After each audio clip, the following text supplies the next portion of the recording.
Student welcome back to 360 ज्ञान। Student आपको आज की इस वीडियो में कक्षा 7 के गणित विषय के मार्च माह की वर्कशीट के आंसर इस वीडियो में प्रोवाइड कराने वाला हूं, तो वीडियो को अंत तक देखें, बिल्कुल भी स्किप ना करें। तो यहाँ पर आप देख सकते हैं मैंने आपकी गणित की कक्षा 7 की मार्च माह की वर्कशीट को ओपन कर रखा है। तो सबसे पहले आपको विद्यार्थी का नाम बनना है, यहाँ पर आपके पिता का नाम आएगा, यहाँ पर आपको साला का नाम आ जाएगा, यहाँ पर आपको कक्षा 7 भर देना है। अब हम देख लेते हैं कि गणित सब्जेक्ट की मार्च माह की वर्कशीट में किस तरीके के प्रश्न पूछे गए हैं और उनके आपको क्या क्या उत्तर देना है। तो यहाँ पर आप नीचे आएंगे तो पहला प्रश्न है कि सही विकल्प चुनकर लिखिए। तो यहाँ पर पहला प्रश्न पूछा गया है कि 8 घंटे एक दिन का कौन सा भाग है। 8 घंटे एक दिन का कौन सा भाग होता है स्टूडेंट? 1/3, क्योंकि 8 एकम 8, 8 दूनी 16, 8 तिया 24, तो 1/3। तो इस तरीके से आपको 1/3 में यहाँ पर लिख देना और यहाँ पर टिक कर देना। अब हम चलते हैं अगले प्रश्न यानी प्रश्न नंबर 2 की ओर। तो जिसमें पूछा गया है कि दी गई आकृति में x का मान होगा। तो स्टूडेंट आप सभी को पता होना चाहिए कि जो इसके सामने वाले कोण होते हैं उसी का यौगिक का यहाँ पर मान होता है। मतलब यहाँ पर x आपको जो दिया गया है तो इन दोनों की जो मतलब मान है, मतलब 60 + 40, तो इसके जो सामने वाली भुजा है इसका यहाँ पर जो मान होगा वह होगा 100 डिग्री। तो इसमें आपको 100 डिग्री इस तरीके से भर देना है। अब हम चलते हैं इसके प्रश्न नंबर 3 की ओर। तो प्रश्न नंबर 3 में पूछा गया है कि संख्या 17 को दर्शाने वाले मिलन चिन्ह है। तो स्टूडेंट जो डी वाला आंसर है आपका वह सही है, तो आपको इस तरीके से लिख देना है। अब हम चलते हैं आपके प्रश्न नंबर 4 की ओर, जिसका प्रश्न नंबर 1 का प्रश्न नंबर 4। तो जिसमें पूछा गया है कि किसी आयताकार खेत के चारों ओर बाड़ा लगाने के लिए आवश्यक तार की लंबाई को कहते हैं परिमाप। तो स्टूडेंट इसको परिमाप कहते हैं, तो आपको इसमें परिमाप भर देना है। अब हम चलते हैं आपके अगले प्रश्न की ओर। तो जिसमें पूछा गया है कि एक 15 मीटर लंबी सीढ़ी भूमि से 12 मीटर ऊंचाई पर स्थित है, खिड़की तक पहुंचती है। दीवार से सीढ़ी के पैर की दूरी होगी। तो स्टूडेंट इसका सिंपल सा आंसर है 9 मीटर। तो आपको यहाँ पर 9 मीटर इस तरीके से इसमें लिख देना है। अब हम चलते हैं आपके प्रश्न नंबर 2 के पहले प्रश्न की ओर। तो जिसमें पूछा गया है कि बताइए दो छायांकित भाग वृत्त के मिलने का भाग का निरूपित करेंगे।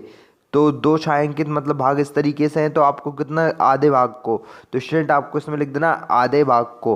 अब हम चलते हैं अगले इसके प्रश्न की ओर। तो जिसमें पूछा गया है कि एक विद्यार्थी 3 क्रमगत दिनों में क्रमशः 4 घंटे, 5 घंटे और 3 घंटे पढ़ता है, तो उसके प्रतिदिन पढ़ने का औसत समय क्या है। तो स्टूडेंट यहाँ पर आप देखेंगे आपको तीनों का टोटल करना है और डिवाइड 3 कर देना है इस तरीके से 12/3। तो इसका जो प्रतिदिन पढ़ने का औसत आएगा वह आ जाएगा 4 घंटे। तो स्टूडेंट आप इस तरीके से इसको यहाँ पर सॉल्व कर सकते हैं। आप चाहे तो वीडियो को पॉज करके स्क्रीनशॉट लेकर इसको अपनी वर्कशीट में नोट डाउन कर लीजिए। अब हम चलते हैं अगले प्रश्न यानी प्रश्न नंबर 3 की और प्रश्न नंबर 2 का, जिसमें पूछा गया है कि नीचे दी गई आकृति का क्षेत्रफल ज्ञात कीजिए। एक खाने का क्षेत्रफल इक्वल टू 1 वर्ग इकाई।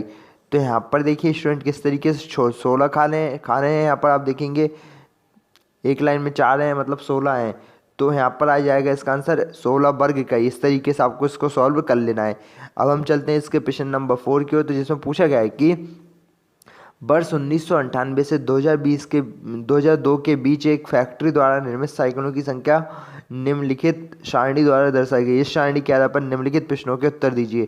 तो यहाँ पर स्टूडेंट यहाँ पर आपको टेबल दी गई है जिसमें वर्ष दिए गया है और निर्मित साइकिलों की संख्या। 1998 में 800 साइकिल बनी, 1999 में 600, 2000 में 900, 2001 में 1100 और 2002 में 1200 साइकिल बनाई गई हैं। अब इससे रिलेटेड हम प्रश्न देख लेते हैं। तो पहले प्रश्न में पूछा गया है कि किस वर्ष सबसे अधिक संख्या में साइकिल निर्मित की गई। तो स्टूडेंट यहाँ पर आप देखेंगे कि 2002 में 1200 साइकिल निर्मित की गई, तो आपको यहाँ पर 2002 लिख देना है। अब इसका जो वाला है जिसमें पूछा गया है कि वर्ष 1998 से वर्ष 2002 के बीच कुल कितनी साइकिल निर्मित की गई, व सबसे अधिक व सबसे कम साइकिलों का संख्या का अंतर लिखिए। तो कुल 4600 साइकिल निर्मित की गई 1998 से लेके 2002 तक। और सबसे अधिक साइकिल कितनी है, 1200, और सबसे कम साइकिल कितनी है, यहाँ पर 600 है। तो इनका जो अंतर आएगा इस तरीके से आपको यहाँ पर निकाल के बता देना है। तो 600 साइकिल का यहाँ पर अंतर है। अब हम चलते हैं इसके अगले प्रश्न यानी प्रश्न नंबर 4 की ओर। तो यहाँ पर आप देखेंगे आपको एक इस तरीके से यहाँ पर डिजाइन दी गई जिसमें पूछा गया है कि छायांकित भाग को निरूपित करने वाले भिन्न का मान बताइए। तो देखिए स्टूडेंट यहाँ पर छायांकित भाग कितना है, 1 2 3, और यहाँ पर टोटल कितने हैं, 1 2 3 4 5 6 7 8 9 10, तो 10 हैं। तो तो छायांकित भाग कितना हुआ आपका 30 और टोटल है 10, तो 3/10। तो स्टूडेंट आपको इसको इस तरीके से सॉल्व कर लेना है। अब हम चलते हैं आपके अगले क्वेश्चन यानी क्वेश्चन नंबर 3 की ओर, जिसमें पूछा गया है कि विद्या और प्रताप पिकनिक पर गए। उनकी माँ ने उन्हें 5 लीटर पानी वाली एक बोतल दी। विद्या ने कुल पानी का 2/5 भाग उपयोग किया और शेष पानी प्रताप ने पिया। तो बताइए विद्या ने कितना पानी पिया। तो स्टूडेंट आप सभी को पता है कितना पानी दिया था, टोटल 5 लीटर। और यहाँ पर विद्या ने कुल कितना पानी पिया, 2/5।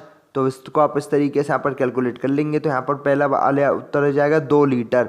विद्या ने कितना पानी पिया, 2 लीटर। इस तरीके से आपको इसका आंसर कर लेना है। और उसके बाद दूसरा वाला इसमें पूछा गया कि पानी की कुल मात्रा का कितना भाग प्रताप ने पिया। तो प्रताप ने पिया 5 लीटर -2, तो टोटल 3 लीटर यहाँ पर पिया, क्योंकि टोटल पानी था यहाँ पर 5 लीटर, विद्या ने पी लिया 2 लीटर। तो बाकी का जो शेष पानी बचा वह किसने पिया, प्रताप ने। तो इस तरीके से 3 लीटर पानी प्रताप ने पी लिया। अब हम चलते हैं इसके अगले प्रश्न की ओर। प्रश्न नंबर 3 में पूछा गया है कि 4.5 सेंटीमीटर लंबाई की रेखाखंड खींचिए और इसका लंब समद्विबाहु विभाजक कीजिए। तो स्टूडेंट यहाँ पर आपको क्या करना है कि अपने स्केल से 4.5 सेंटीमीटर इसको नाप कर खींच लेना है और इस तरीके से आपको यहाँ पर सेंटर से इसको कट कर देना है और इस तरीके से आपको ए बी यहाँ पर दर्शा देना है।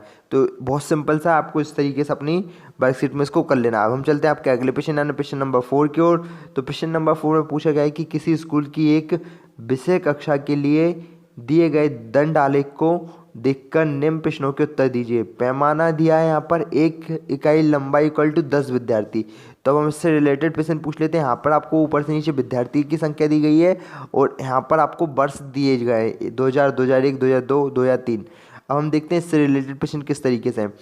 तो आलेख का पैमाना क्या है। तो स्टूडेंट आप सभी को पता है कि यहाँ पर लिखा है कि आलेख का जो पैमाना है वह है आपका 1 इकाई = 10 विद्यार्थी। तो सिंपल सा आपको उसका आंसर इस तरीके से लिखना है। वर्ष 2002 में किस विद्यार्थी की संख्या कितनी है।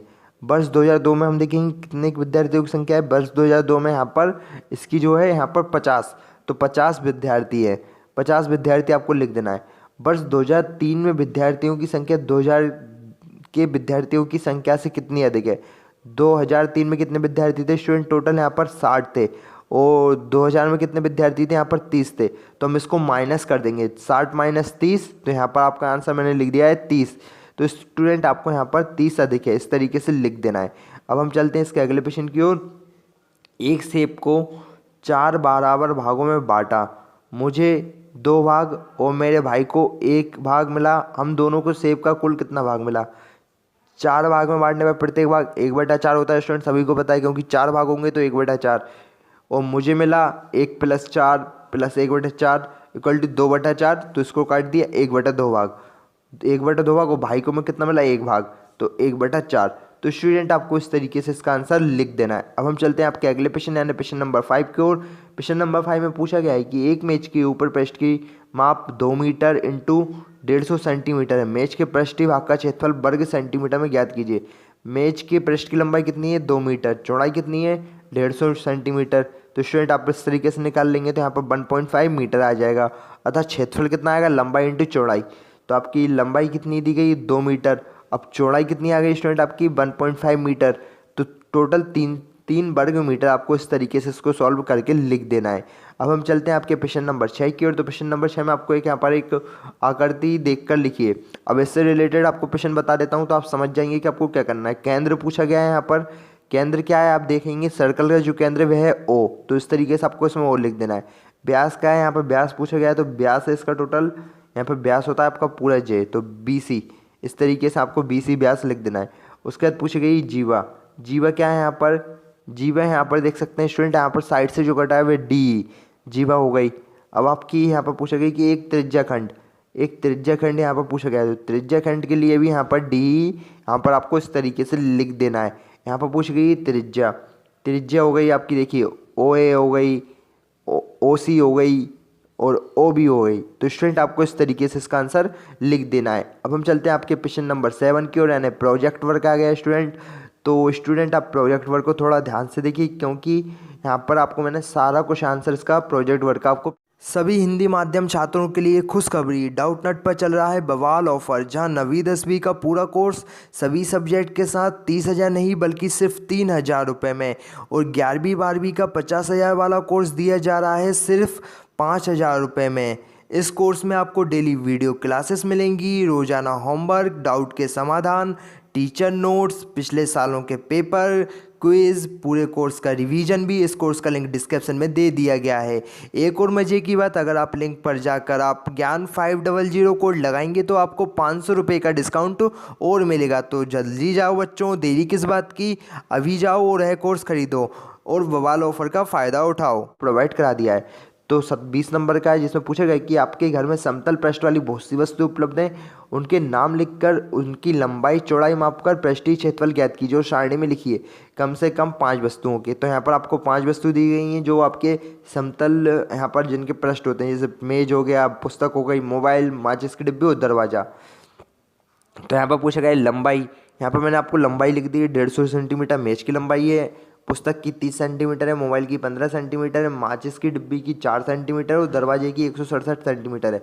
अब चौड़ाई भी यहाँ पर लिख दी मैंने, इन सभी की चौड़ाई कितनी है, और टोटल पृष्ठीय क्षेत्रफल यानी आपका टोटल जो क्षेत्रफल है ना मेज का, उसको भी यहाँ पर हम निकाल लिया। जैसे आपको किस तरीके से निकालते हैं, आपको लंबाई इंटू चौड़ाई, इस तरीके से आप इसका पृष्ठीय क्षेत्रफल निकाल सकते हैं। तो यहाँ पर मैंने कैलकुलेट कर लिया, 105 इंटू 75 तो 78 वर्ग सेंटीमीटर, 30 इंटू 21 तो 630 वर्ग सेंटीमीटर, 15 इंटू 6 90 वर्ग centimetre, 4 centimetre into 2.5 centimetre 10 centimetre, 167 into 121 centimetre तो 20,207 वर्ग सेंटीमीटर। इस तरीके से निकाल लिया है। अब हम आपके जो इससे रिलेटेड प्रश्न है उनके आंसर आपको बता देते हैं। तो पहला प्रश्न है कि किस वस्तु का पृष्ठीय क्षेत्रफल सबसे अधिक है। तो स्टूडेंट आप देखेंगे कि आपका जो दरवाजा है इसका पृष्ठीय क्षेत्रफल सबसे अधिक है, तो यहाँ पर आपको दरवाजा लिख देना है। उसके बाद पूछा गया कि दी गई वस्तु में सबसे कम पृष्ठीय क्षेत्रफल वाली वस्तु का नाम लिखिए। तो स्टूडेंट आप सभी को दिख रहा होगा कि जो माचिस की डिब्बी उसका सबसे कम पृष्ठीय क्षेत्रफल है, तो यहाँ पर आपको माचिस की डिब्बी लिख देना है। उसके बाद यहाँ पर थर्ड वाले में पूछा गया है कि दरवाजे का क्षेत्रफल पुस्तक के क्षेत्रफल से कितना अधिक है। तो यहाँ पर लिख दिया है कि मैंने दरवाजे का क्षेत्रफल पुस्तक के क्षेत्रफल से 19,577 वर्ग सेंटीमीटर अधिक है। मतलब आपको क्या करना है कि आपका जो दरवाजे का क्षेत्रफल है और आपकी जो पुस्तक का क्षेत्रफल है इसको इसमें से माइनस कर देना। उसके बाद आपका यहाँ पर क्षेत्रफल आ जाएगा। उसके बाद हम चलते हैं आपके अगले प्रश्न की ओर, जिसमें पूछा गया है कि सबसे अधिक क्षेत्रफल व सबसे कम वाले क्षेत्रफल में कितना अंतर है। सबसे अधिक वाली वस्तु कौन सी है, यहाँ पर स्टूडेंट दरवाजा है, और सबसे कम वाली वस्तु कौन सी है, यहाँ पर माचिस की डिब्बी है। तो इन दोनों को आप माइनस कर दीजिए। इस तरीके से इसका यहाँ पर आंसर लिख दिया मैंने 20,117 वर्ग सेंटीमीटर। अब हम चलते हैं जिसमें पूछा गया है कि सारणी में क्षेत्रफल को आरोही क्रम में लिखिए। आरोही क्रम मतलब पहले आपको छोटे से बढ़ते क्रम में लिखना है। तो सबसे कम क्षेत्रफल वाला 10 हो गया, 90 हो गया, 630, 78, 75, 20,207। तो स्टूडेंट आपको इस तरीके से इसका आंसर लिख देना है। तो स्टूडेंट मैंने आपको कक्षा 7 के गणित सब्जेक्ट के सभी प्रश्नों के आंसर इस वीडियो में प्रोवाइड करा दिए हैं। आई होप आपको यह वीडियो काफ़ी ज़्यादा पसंद आया है। वीडियो पसंद आया तो वीडियो को लाइक कर दें, शेयर कर दें और चैनल पर नए तो चैनल को सब्सक्राइब कर दें। जय हिंद, जय भारत।